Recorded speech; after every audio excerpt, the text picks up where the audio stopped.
Everybody get ready to watch Gerard Butler do Gerard Butler things in Kandahar. Directed by Rick Romanois, who did Snitch, Angel Has Fallen, and Greenland. The last two of those movies were action movies starring Gerard Butler. And if it's a new year, that means we at least get one action movie, or in the case of 2023, two action movies starring Gerard Butler. Because yes, Plane came out in the very beginning of January of this year. And while it was the better of the two movies I saw for a double feature on that particular day, I saw Devil Conspiracy and then saw Plane.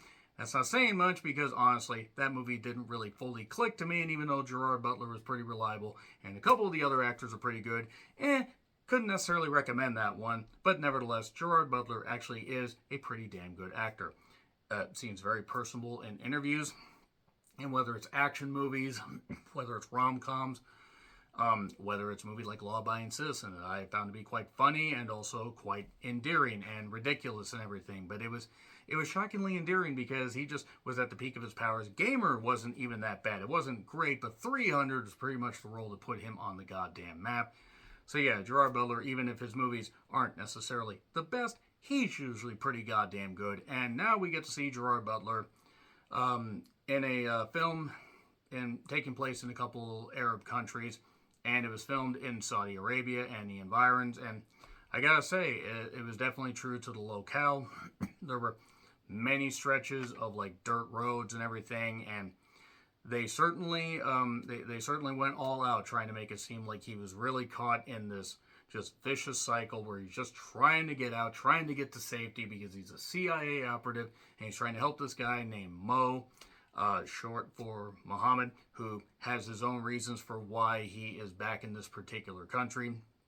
He's trying to search for a family member, and we have Tom Harris, played by Gerard Butler, CIA operative. Basically, things go south with a particular operation thanks to his friend Ishmael. No, he's not a white whale. That would have been hilarious if he was a white whale. I would actually like to see this remade with a white whale being being somebody to help him out. Would have been more amusing.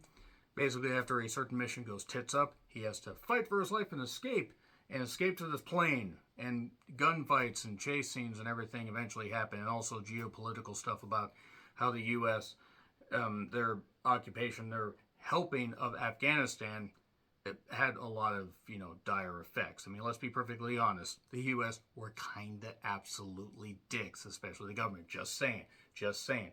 Living here, I can say that. But basically, we get Gerard Butler just occasionally doing Gerard Butler things, and I'm going to be perfectly honest that while I didn't have high hopes for Kandahar, this turned out to be one of the most boring goddamn movies I have seen in quite a while. This was written by Mitchell LaFortune, not to be confused with Operation Fortune Rose de Guerre. God, that was terrible. Aubrey Plaza looked great. She looked great. She always looks great. But Kandahar does not have Aubrey Plaza. There was Nina Toussaint White, who was very misused here because she's actually pretty good and did not get a chance really to do much. The guy that played Mo was fine. And there were various forces, like there's all this infighting among like various countries and everything, and certain terrorist organizations. I'm not going to mention the names here because I don't necessarily want to get banned or get flagged. But yeah, certain ones are referencing. Sure, it's all this geopolitical stuff and it's all, this infighting and everything. And that might make for a fine movie if this movie wasn't completely simplified yet also absolutely incoherent to the point where there were numerous points where I was like thinking that this movie was badly marketed as an action movie. Because for almost the first hour, there was almost nothing going on. And the problem is you don't really care about Gerard Butler's character, who his wife wants to leave him. He wants to get home to his daughter, and Mo wants to look for a particular family member. But other than that, you have like one guy that races around on a motorcycle that has all this money and everything. More on that in a little bit. And he has contacts with all these people, and he's just trying to stop these people from causing these horrible acts and everything, and blowing people up and stuff like that. And there's this one explosion that happens from this one lab that gets basically collapsed, and that sets off a chain of events and everything, because again, our government's kind of absolutely dicks.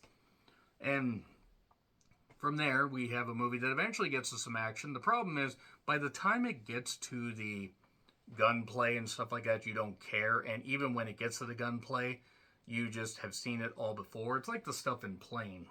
Plane just wasn't good. Wasn't good at all. This wasn't good at all because any good ideas immediately get stamped the fuck down by lazy screenwriting and overly stretched out stuff. But it's funny, this movie at times feels overly stretched out, and then there are times where characters will just be stranded in a particular place, and oh wait, here's somebody to just come pick them up. They just happen to know where they're at. Or our heroes need help, and then suddenly they get help, and then, oh, this convenient plot device just got, shifted over here.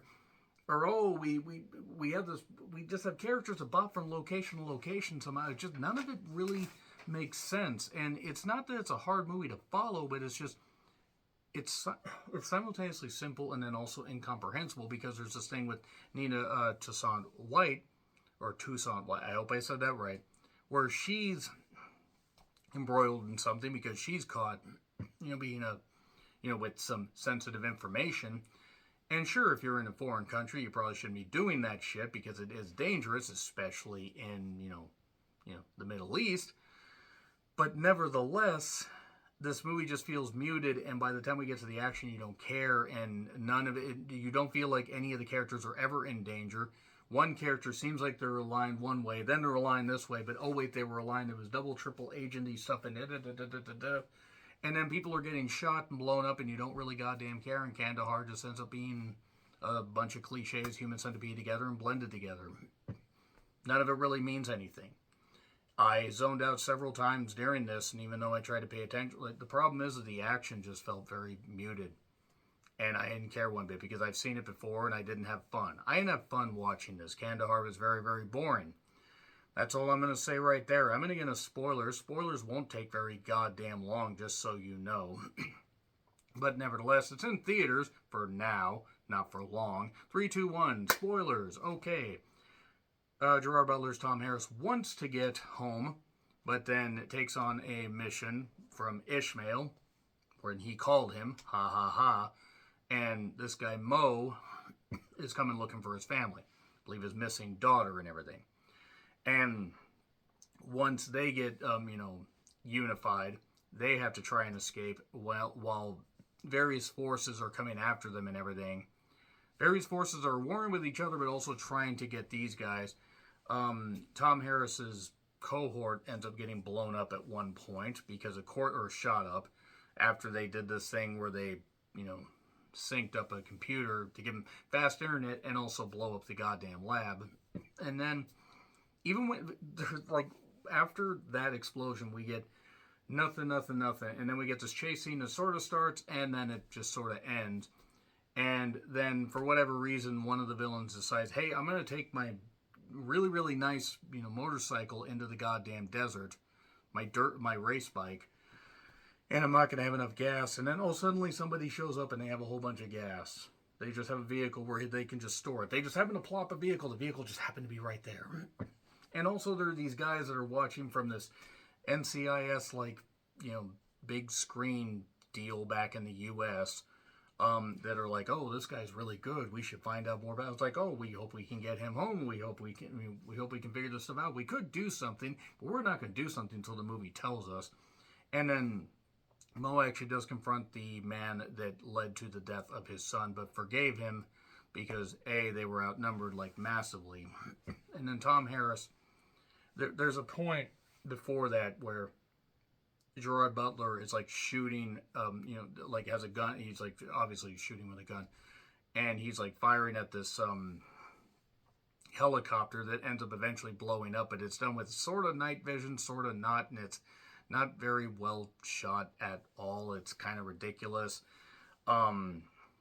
It just, none of it, any of the attempts to try and be serious just make me laugh, and any of the attempts to have action just make me just zone out, because all the action just felt all the same. It just felt all the same, all the shootouts, all this stuff.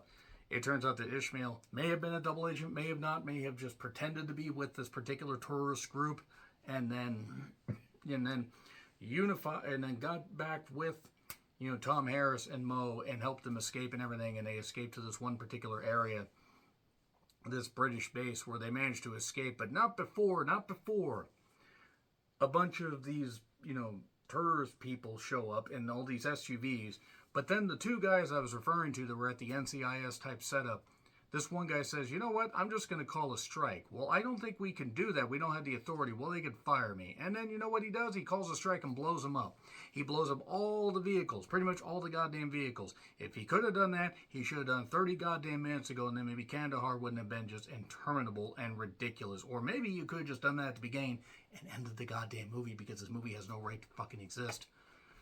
Gerard Butler continuing to do action movies, and this is one of the blandest ones that he's done. By the way, he did say to Mo, we will find your daughter. Oh, great, they're going to do a sequel. They think this is going to get a sequel.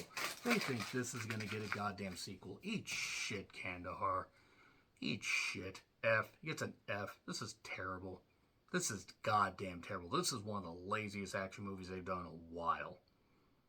Agree, disagree, what I said, like, share, subscribe, Twitter handle in the description. I'm John Rant. I'll see you soon.